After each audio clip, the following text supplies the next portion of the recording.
এটাও ইরানের চক্রান্তের ফল ইরান ভোগ করছে।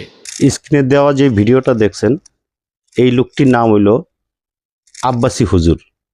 উনি কথায় কথায় একবার বলে সিয়া কাফের, একবার বলে ইরান কাফের, একবার বলে ইরান যা করেছে তার কর্মের ফল।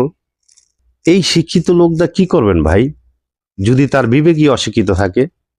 দেখেন, এই ফিলিস্তিনি যখন বোমা মেরে ছোট ছোট শিশুকে হত্যা করলো, তখন কিন্তু এই সিয়া, এই কাফেররাই কিন্তু প্রথম আগে আইছে। আপনাদের মতো আব্বাসী হুজুররা তখন মুরগির রান আর হলো গরুর মাংস দিয়ে ডিনার করছেন, ঠিক আছে? এই কাফেররাই কিন্তু আগে আইছে। আচ্ছা, আপনি যে কাফের বলেন, যে আজকে যদি সিয়া, যদি ওদের নামকরণ না থাকতো, ওনাদের যদি নাম থাকতো ইসলাম, তাহলে কাকে গালি দিতেন? গালিটা কাকে দিতেন? ওই গালিটা দিলে তো নিজের গায়ে এসে পড়তো। আচ্ছা, ওনারা তো মুসলমান, তা মুসলমানের মধ্যে কি খারাপ লোক থাকতে পারে না? ওই সিয়াদের মধ্যে কিছু খারাপ লোক তো আছে, তাই কিছু খারাপ লোক দেখে কি পুরা সিয়াটাই খারাপ? সুন্নি ভালো, সিয়াই খারাপ? ভালো মন্দ কি সুন্নির মধ্যে, খারাপ কি সুন্নির মধ্যে নাই? সুন্নির ভিতরে তো খারাপ আছে। এই সিয়া সুন্নি কেন নামকরণ হইল? আজকে সবাই যদি এক ইসলাম, এক আল্লাহর ইবাদত করব, এক ইসলাম যদি থাকতো, তখন আপনি কাকে সিয়া বলে গালি দিতেন? এই সিয়া নামকরণটাও ঠিক হয় নাকি? আসলে আমরা যদি এক আল্লাহকে বিশ্বাস করি, আমাদের ধর্ম থাকবে ইসলাম, তখন আপনার গালি দেওয়ার কোনো সুযোগ থাকবে না।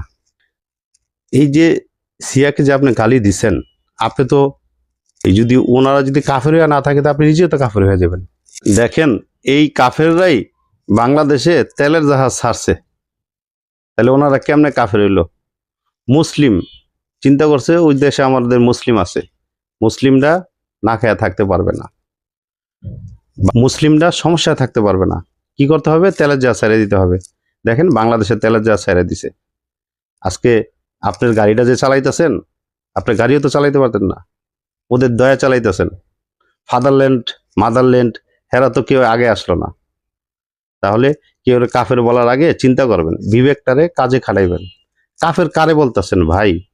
উনি তো আমাদের মুসলিম, আমাদের গোত্রের লোক, একই বংশের লোক, একই ধারার লোক।